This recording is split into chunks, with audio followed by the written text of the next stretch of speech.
We have seen previously that speed is the amount of distance covered in a given amount of time. It's nothing but distance covered over the time taken to cover that distance. Simply put, it tells us how fast an object moves. Also, if we know the speed and the time taken to cover a distance, we can easily find the distance covered. So if I tell you that I traveled at a speed of 50 meters per second for 1 minute, can you tell me how much distance I covered?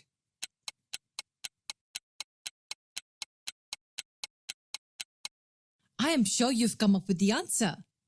I have covered a total distance of 3,000 meters. But if I covered 3,000 meters from this point, am I here or over there? You had no clue as to which direction I headed off. This tells us something interesting. Speed offers only the magnitude, making it what we call in physics a scalar quantity. It doesn't specify the direction. It just tells us how much ground is covered in unit time, regardless of the direction traveled. Scalar quantities have only magnitude and do not specify direction. Do you remember the difference between distance and displacement? Distance just tells us the distance covered, but displacement is distance with direction. Say the distance between towns A and B is 20 kilometers. So if we take a 50-kilometer route from point A to B like this, then the distance covered is 50 kilometers and the displacement is 20 kilometers north of point A. So speed does not tell us the direction. Is there anything that tells us the speed along with direction? Yes, it's velocity, which can be written as lowercase v. Let's see how it differs from speed. What if I tell you that I traveled north at a speed of 50 meters per second for 1 minute? Would you be able to tell me where I landed up? Yes, you would know I have covered a total distance of 3,000 meters and landed up at this point. Velocity is speed with direction of motion. As such, velocity is direction aware. So when you mention velocity, you must keep track of direction. Something like the car moved south at 55 miles per hour. If you do not mention the direction and just say the car moved at 55 miles per hour, you're not stating the velocity anymore. What you are stating is the speed. What do you think is the unit of measurement for velocity? The unit of measurement for velocity, just like speed, is meters per second. Now you might ask, why meters per second?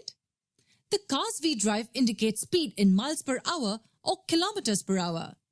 So why is the unit for velocity meters per second? The established SI unit of measurement for velocity is meters per second. And SI stands for International System of Units. This helps everyone in the world adhere to one common style of measurement.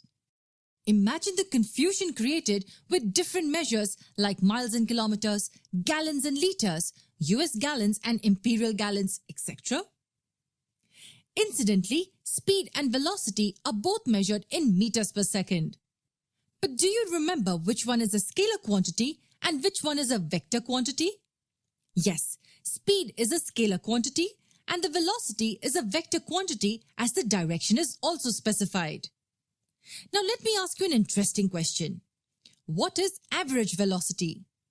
To make it a bit easier for you, let's look at the example we looked at in our first video on motion.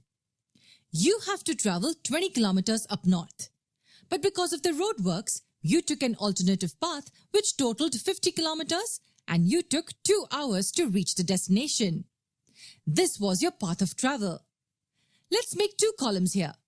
One for average speed and another for average velocity. Do you remember how we calculated average speed?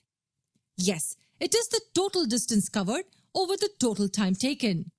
So 50 over 2 will give us 25 kilometers per hour as the average speed. Now what will be the average velocity here? The average velocity depends only on the start and end points regardless of path taken. Do you remember we had learned about displacement? So the average velocity equals displacement over time. What is the displacement here? It's 20 kilometers up north. Distance with direction. So the average velocity will equal 20 kilometers over 2 hours, which will equal 10 kilometers per hour. That's the concept of average velocity. So if you think you've really understood this concept, here's a question for you. You are a Formula 1 race car driver. You had a great race and finished the 300 kilometers race in 1 hour and 40 minutes at number 1 position. What was your average velocity?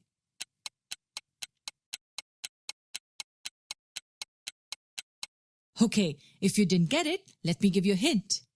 This was your start point and finish line as well. They were both the same. You went around the track several times only to eventually finish at the same point where you started. So tell me now, what was your average velocity?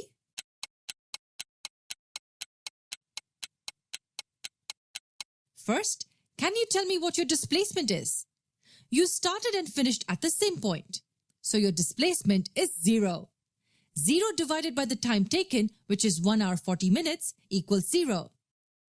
That puts your average velocity for the race today at 0 meters per second. If, however, you were trying to calculate the speed you drove at, that would be a different answer. Try and work it out. So now let me ask you another question. I was also in the race and you probably didn't notice me because I finished last. I took 3 hours to finish. What was my average velocity?